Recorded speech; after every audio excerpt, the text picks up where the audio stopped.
कक्षा 8 में पढ़ने वाली एक लड़की जिसकी उम्र 14 या 15 साल के आसपास रही होगी, घर पर उस वक्त कोई नहीं था जब लड़की घर पर थी और वो अचानक से गायब हो जाती है।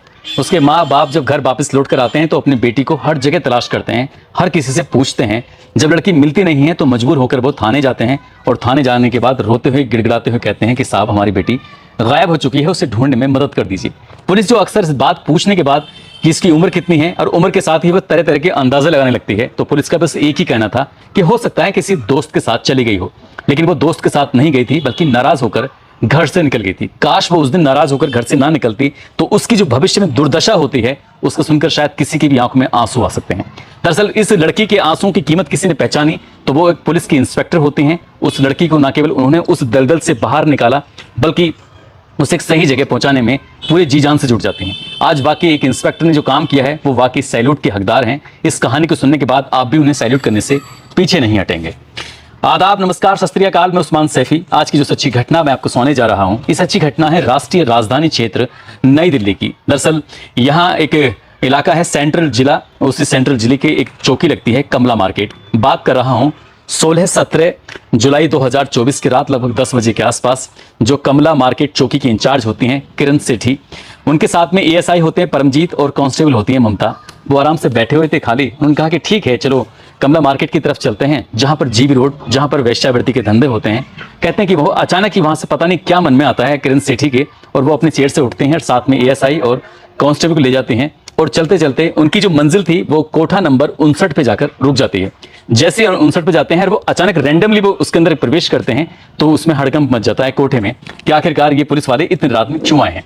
पुलिस वालों को समझाया जाता है, कहा जाता है कि मैडम इस टाइम धंधा चल रहा है और धंधे में क्यों खोटी करने के लिए चली आई हैं। उन्होंने कहा कि बस मेरा मन नहीं लग रहा था, सोचा कि आके देख लूं एक बार कि कैसे चल रहा है। जितनी भी लड़कियां वहां पर काम कर रही थी हर लड़की को निकाला जाता है, देखा जाता है कौन कौन लड़की है। कोई नई लड़की तो नहीं आई है। जब ये देखने की बातचीत चल रही थी तो एक कमरा बंद था, उस कमरे के अंदर एक ग्राहक भी मौजूद होता है, साथ ही एक जो उनके अंदर लड़की थी वो भी अपने कस्टमर के साथ बिजी थी। दरवाजा खुलता है और दरवाजा खुलने के बाद जब किरण सेठी उस लड़की को देखती हैं तो देखने के बाद वो देखती रह जाती हैं। हालांकि कद काठी से वो लड़की बड़ी लग रही थी लेकिन उसके हाव भाव से लग रहा था कि शायद ये छोटी है। उस लड़की के बारे में पूछा जाता है कि इस लड़की को तो मैंने पहले कभी देखा ही नहीं।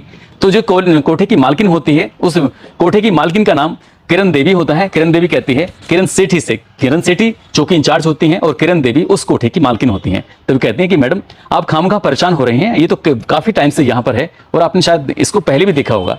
लेकिन बात देखने की आती है तो उन्हें लगता है कि कुछ ना कुछ तो गड़बड़ है। तुरंत ही वो अपनी टीम को फोन करती हैं। टीम को फोन करने के बाद इस लड़की को हॉस्पिटल लेके जाया जाता है और हॉस्पिटल ले जाने के बाद जब इसकी उम्र का पता निकाला जाता है तो लड़की लगभग 14 या 15 साल के आसपास की रही होगी। अब उसके आधार कार्ड या बाकी जो डॉक्यूमेंट्स थे वो भी दिखाए जाते हैं तो उसमें उसकी जो एज थी वो बालिग थी, लेकिन लड़की वो बालिग होती ही नहीं है। अब उस लड़की से प्यार से दुलार से पूछा जाता है कि बेटा तुम कहाँ की रहने वाली हो, तो बताती है कि वो उत्तर प्रदेश की रहने वाली है। उसके जिले का नाम इसलिए हम नहीं बता रहे हैं क्योंकि उसकी जो पहचान है वो उजागर हो सकती है और इसलिए उसकी बदनामी हो सकती है। उसकी पहचान को खुद जो इंस्पेक्टर होते हैं उन्होंने भी बताने से साफ इनकार कर देता। दरअसल ये लड़की कक्षा 8 में पढ़ने वाली होती है। 14 या 15 साल के आसपास की इसकी उम्र रही होगी।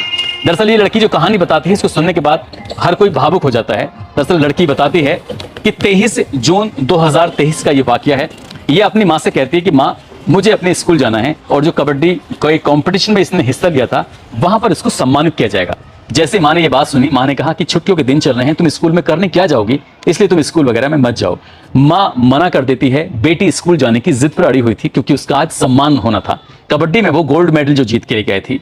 माँ और बेटी में कहासुनी हो जाती है। बेटी जिद करने लगती है। माँ उसे डांट कर घर के अंदर बंद कर देती है, कहती है कि तुम यहाँ रहो।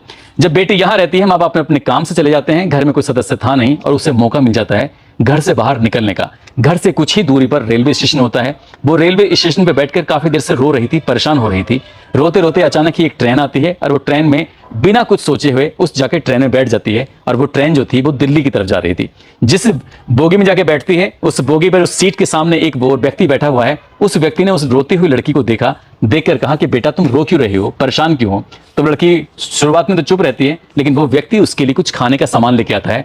कहता है कि बेटा तुम इसे खा लो, तुम मेरी बेटी की उम्र की हो, कोई दिक्कत कोई परेशानी हो तो बताओ। उस लड़की ने अपने मन की सारी बात बता दी कि उसे गोल्ड मेडल मिला था, माँ उसे स्कूल भेजना नहीं चाहती थी, इसलिए नाराज होकर वो घर से बाहर आ गई है। उस व्यक्ति ने कहा तुम परेशान मत हो, तुम्हारी जितनी मेरी बेटी है वो एक नौकरी करती है, उसके साथ चले जाना, वो तुम्हारी सहेली बन जाएगी, तुम उससे अपना सुख दुख बांट सकती हो। जैसे ही उस लड़की ने ये बात सुनी, उसे लगा कि शायद घर से निकलना उसके लिए बहुत अच्छा हुआ। वो घर से निकल के ट्रेन में और उस व्यक्ति से बातचीत करते करते काफ़ी नज़दीकियाँ उसकी बन जाती हैं। वो व्यक्ति उसे अपने घर पे लेके चला जाता है और वो लड़की नहीं जानती थी कि आखिरकार वो किसके साथ आई है, कहाँ रह रही है, कहाँ नहीं। उसने कहा मुझे बहुत तेज़ भूख लगी है। तब उस व्यक्ति ने उस लड़की को कुछ खाने के लिए सामान दिया, और जो सामान देता है तो कुछ ऐसा पदार्थ मिलाता है उसके अंदर जिससे लड़की, वो अपनी अवस्था में थी ही नहीं, ना तो विरोध करने की अवस्था में थी, ना कुछ कहने की अवस्था में थी, और उस व्यक्ति ने उसके साथ बलात्कार किया। 1 दिन नहीं, 2 दिन नहीं, 3 दिन लगातार उसके साथ वो ऐसा ही घिनौना कृत्य करता रहा, और साथ ही तलाश करता रहा कि इस लड़की को आखिरकार कहाँ बेचा जाए, कहाँ, क्योंकि वो व्यक्ति दलाली का काम करता था जिसका नाम ऋषि होता है। ऋषि नामक वो व्यक्ति उस लड़की का शारीरिक शोषण करता है, और वो तलाश कर रहा था क्योंकि इससे पहले भी वो कई लड़कियों को इसी तरह कोठे पर बेच चुका था। उस ऋषि नामक व्यक्ति ने कोठा नंबर 59 में किरण देवी नाम की जो मालकिन होती है उनसे संपर्क किया, और संपर्क करने के बाद कहा कि मैं एक लड़की लेकर आया हूँ, तुम चाहो तो उससे मिल सकती हो, अच्छी है देखने में, वो अच्छे की हंसी कमाई भी करेगी। कुछ इस तरह की कोठे मालकिन को सपने दिखाए जाते हैं, और उस लड़की को 3 दिन वो अपने घर पर रखकर 60,000 रुपए में उसको सेल कर देता है, बेच देता है। अब वो लड़की देखने में तो 14-15 साल की थी, लेकिन उसकी जो शरीर की बनावट थी उतनी थी नहीं। लेकिन उस लड़की को पहले ही दिन से जब कोठे पहुंचती है तो इंजेक्शन और ऐसी दवाइयां दी जाती हैं जिससे कि उसके शरीर के हार्मोन्स डेवलप होने लगे, और कुछ ही दिन के बाद उस लड़की को कोठे पे बिठा दिया जाता है। और नए नए ग्राहक जब आते थे तो उसी लड़की को वो पसंद करने लगते हैं। हर दिन उसके साथ कई ग्राहक मिलकर शारीरिक संबंध बनाने लगते हैं, और धीरे धीरे करके वक्त ऐसे ही आगे बढ़ने लगता है।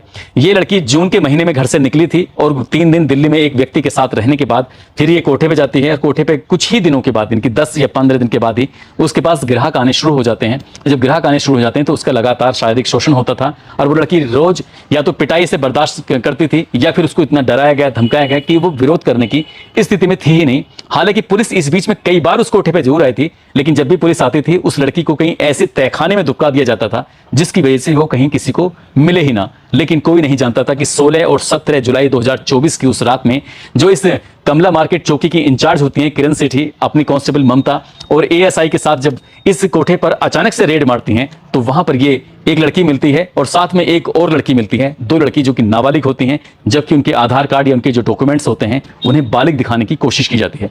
पुलिस ने इन आरोपी के खिलाफ मुकदमा भी दर्ज कर लिया। साथ ही जिसने उसका फर्जी तरीके से आधार कार्ड बनाया था उस व्यक्ति को भी गिरफ्तार कर लिया, जिस व्यक्ति का नाम सुनील उर्फ लाला राम होता है। साथ ही जो इस कोठे की मालकिन होती है और जिस व्यक्ति ने इसको बेचा था उसको भी गिरफ्तार कर लिया। अब उस लड़की से जो जिस डिस्ट्रिक्ट से वो भागकर यहाँ पहुंची थी दिल्ली में, उस डिस्ट्रिक्ट में क्या एफआईआर दर्ज हुई है, नहीं हुई है, लड़की किन परिस्थितियों में घर से निकली थी, इस मामले की जांच पड़ताल की जा रही थी। क्योंकि ये जो मामला है वो 5 अगस्त 2024 को लगातार सोशल मीडिया पर, अखबारों में जब ये तूल पकड़ने लगता है, हाईलाइट होने लगता है, तो हर कोई इस कहानी के बारे में जानने की कोशिश कर रहा था। और मैंने भी किरण सेठी मैडम से इस कहानी के बारे में जाना तो वाकई ये अफसोसजनक कहानी है। उस लड़की ने काश उस दिन अपनी माँ की बात जिस तरह से दिल पर लेके और वो जाके ट्रेन में बैठ जाती है, नहीं बैठती तो शायद उसका 1 साल तक शारीरिक शोषण बिल्कुल भी नहीं होता और वो किसी गलत पचड़े में नहीं फंसती। शायद जो उसके साथ 1 साल तक हुआ है वो भविष्य में कभी उसे भुला पाएगी, क्योंकि उसके साथ जो हुआ है वो वाकई बहुत भयानक हुआ है, गलत हुआ है,